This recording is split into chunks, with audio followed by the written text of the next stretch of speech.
അദ്ദേഹത്തിൻ്റെ മനസ്സിലുള്ള ആഗ്രഹം പൂർത്തീകരിക്കാൻ തുഞ്ചൻപറമ്പിലുള്ള ജീവനക്കാരും ട്രസ്റ്റ് മെമ്പേഴ്സുമെല്ലാം സമർപ്പിക്കുകയാണ് ചെയ്തിട്ടുള്ളത്. അതാണ് അദ്ദേഹത്തിൻ്റെ ഇന്ന് ഒരു മാനേജ്മെൻറ്റ് പണ്ഡിറ്റുകൾക്കും അറിയാൻ പറ്റാത്ത രീതിയിൽ മറ്റുള്ളവരെ സ്വാധീനിക്കാനും അവരെ പ്രവർത്തന നിരതരാക്കാനുമുള്ളൊരു വിസ്മയകരമായിട്ടുള്ളൊരു സിദ്ധി എം ടിക്കുണ്ട് എന്ന് ഞാൻ പലപ്പോഴും പറയാറുണ്ട്. ഈ സിദ്ധി കൊണ്ടാണ് എഴുത്തിൻ്റെ രംഗത്ത് മാത്രമല്ല സിനിമയുടെ രംഗത്തിൽ മറ്റ് സ്ഥാപനങ്ങൾ ഭരിക്കുന്നിടത്തൊക്കെ എല്ലായിടത്തും അദ്ദേഹം വിജയിക്കാൻ കാരണം അദ്ദേഹത്തിൻ്റെ വ്യക്തിത്വത്തിലുള്ള എന്തെല്ലാമോ സവിശേഷമായ ഘടകങ്ങളാണ്. തുഞ്ചൻ സ്മാരകം എം ടി വന്നോടുകൂടി ഒരു ലോകോത്തരമായിട്ടുള്ള സ്ഥാപനമായിട്ട് തന്നെ മാറിക്കഴിഞ്ഞു. കേരള സാഹിത്യ അക്കാദമിയുടെ പ്രസിഡൻ്റായിട്ട് എം ടി വന്നോടുകൂടി കേരള സാഹിത്യ അക്കാദമി ഒരു സുവർണ ദശയിലേക്കാണ് കടന്നത്.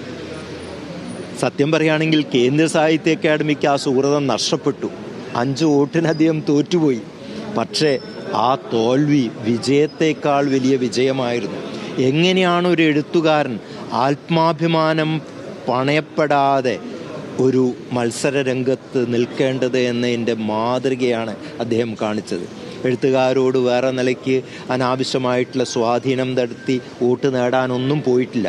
അദ്ദേഹം ഒന്ന് ഇറങ്ങി തിരിച്ചു വെച്ചാൽ ജയിക്കുമായിരുന്നു. പക്ഷെ അദ്ദേഹത്തിനൊരു തത്വമുണ്ടായിരുന്നു.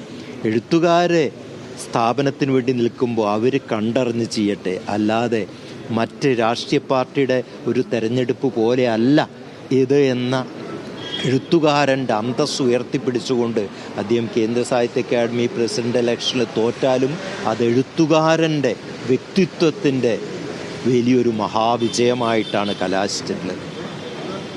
എല്ലാ കാലത്തും നിലപാടുകൾ വ്യത്യസ്തപ്പെടുന്നതാണ്. ഒരു രീതിയിലും ഇത്തരം വർഗീയ ലക്ഷ്യങ്ങളായിട്ട് ഒന്നും ചെയ്തു പോകില്ല. ചേരുവകത്തിൽ വ്യക്തിത്വമായിരുന്നു. 21 വർഷക്കാലം അടുത്ത് പ്രവർത്തിച്ചു. തുഞ്ചൻ പറമ്പുമായി ബന്ധപ്പെട്ടുകൊണ്ട് ഒരുപാട് പ്രവർത്തനങ്ങൾ നടത്തി. ഇതിനകത്ത് ഈ നിലപാടുകൾക്കകത്ത് കാത്തുസൂക്ഷിക്കുന്നതിനകത്ത് എത്രത്തോളം കാർക്കശ്യമൊക്കെയാണ് കാണിച്ചത്.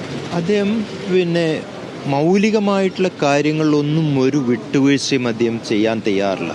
തുഞ്ചൻപറമ്പിൽ പല ശക്തികളും വന്ന് അതിനെ ദുരുപയോഗപ്പെടുത്താൻ ശ്രമിച്ചപ്പോൾ എം ടി എന്നൊരു പ്രതിരോധ ശക്തി ഉള്ളതുകൊണ്ട് മാത്രമാണ് തുഞ്ചൻപറമ്പ് എല്ലാവർക്കുമുള്ളതാണ്, ഇവിടെ മറ്റൊരു വർഗീയ താല്പര്യങ്ങളും കടത്തുകയില്ല എന്ന് ശഠിച്ചു നിന്നു എം ടി എന്നുള്ളതാണ്.